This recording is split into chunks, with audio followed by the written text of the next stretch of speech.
What's going on, YouTube? Welcome to my channel. It's your girl V, the Notary. Hope you guys are having a great day. So this video I have wanted to do for a while, right? And it's mainly because it's just kind of merging what I do primarily as a program manager in my 9-to-5 with, why you guys are most of you guys are here, which is to talk about notary and loan signing related things. But what if I told you that you could, as a notary, also be a government contractor, utilizing your notary, being your notary public, utilizing your commission as a federal government contractor? Well, we always emphasize ways to diversify, right? We talk about, hey, loan signing is up and down, up and down. We have to make sure that our portfolios are vast and have, a lot of different services. But what you guys may not know is you can, jump into the federal contract landscape as a notary. So let me kind of explain to you how that works, all right?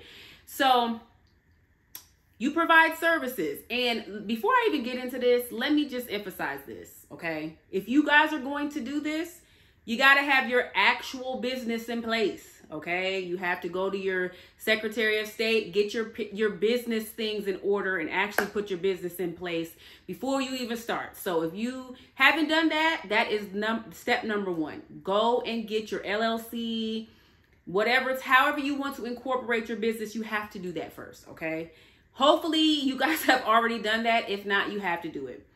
Okay, second of all, you guys can compete for federal contracts. So there are tons of agencies that have contracts that are notary contracts. The same services that you are providing in the private sector for private citizens, for everyday clients, attorneys, etc. Right?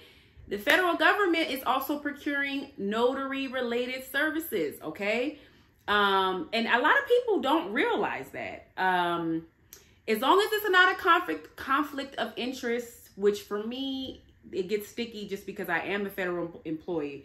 If you're currently a federal employee, that's a whole other conversation. We can, message me offline, and, you want to make sure that you are staying within the lines of what is legal. So, but if you are not a federal employee currently, but you are a notary and you are looking to be a federal contractor, you have every opportunity to, bid for government contracts. Okay, so first things first, like I said, we talked about you guys have to get your businesses in order. If you haven't already done that, make sure that you have your actual business in place, whether it be an LLC, S Corp, however you want to organize your business, all right?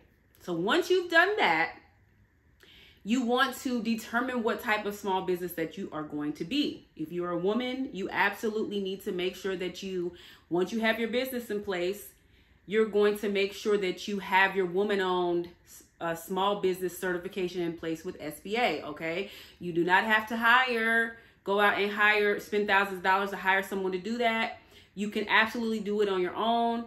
And I think I may do some separate videos on that because a lot of you are being taken advantage of and I hate it. So you want to do that next, right? So also you want to decide the exact services that you're going to provide. And part of that is you have to, each business for each service falls under a NES code, okay? NAICS. That stands for, let me see if I get this right, North American Industry Classification System. Yes, that is what NES code stands for. What does that mean? If you are a welder, welders have their own NES code. If you are an attorney, attorneys have their own NES code. If you are an accountant, accountants have their own NES code. So there are thousands of NES codes, and NES codes are basically the services that you're provided. That's how companies find you. That's how, for subcontracting opportunities, that's how agencies find you.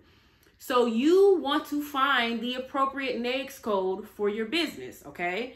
That is how you are going to set yourself apart from other businesses. You want to make, like if agencies, if they're looking for environmental consulting services or whatever, they're going to search 541620, or IT, 541, there's so many IT NES codes, but you guys get what I'm saying.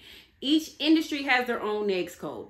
You want to pick the ones when you are setting up yourself in SAM, which I'll get to next. You're going to identify yourself by the NES code. And what I did for y'all, I can tell you what the notarial services or notary NES code is now. So get your pen out. The notary NES code is 541120. That is if you are going to be providing notarial services for the federal government for contracting. You're going to be bidding on contracts. That is the NES code that you are going to have for your company. Now, let me just say this. Most companies have several different NES codes, right? So you can, a lot of companies are providing different types of services, whether it be editing, whether it be, accounting. I'm repeating some of the same things, but depending on the type of services you want to provide, some companies may have 5. The bigger companies like Booz Allen and Boeing, they have dozens of NES codes because they're offering so many types of services.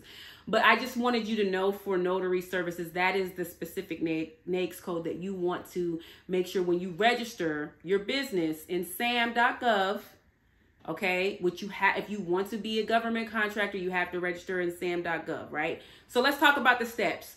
You're going to make sure that your business is incorporated somehow, some way, however, whatever is appropriate for you, for your personal situation.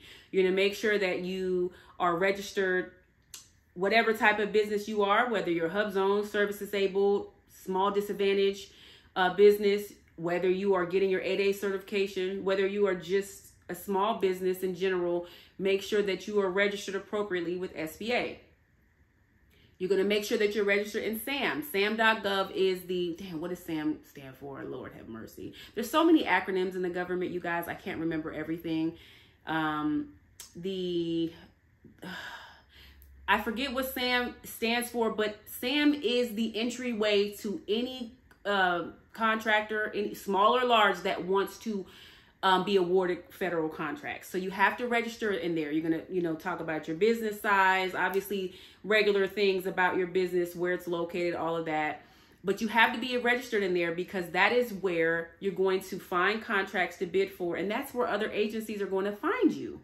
A lot of agencies are going to go into SAM. They're going to search in there by your NES code or by whatever to find you and a lot of agencies will reach out to you that way. Okay.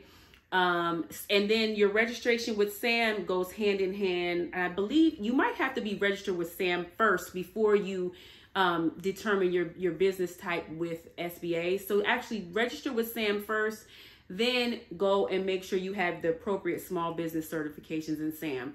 Once you have done all of that, you guys, you are pretty much ready to go to start bidding on federal contracts, okay? And again, let me re-emphasize, federal agencies need notaries too.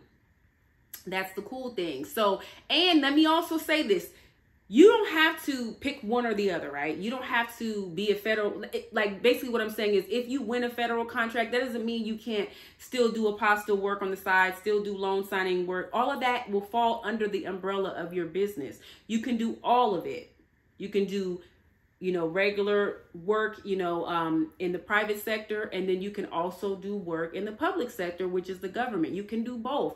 And that is what is important, diversifying your services, diversifying your clients and customers, so that if one part of the notary world is not doing as well, you have all these other areas to fall back on and grow your business. And let me tell you something, y'all, it's billions of dollars in federal contracting.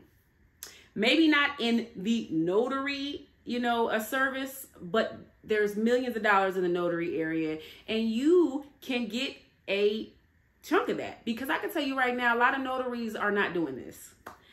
And a lot of notaries are not utilizing the fact that you can be very successful with government contracts as a notary, okay?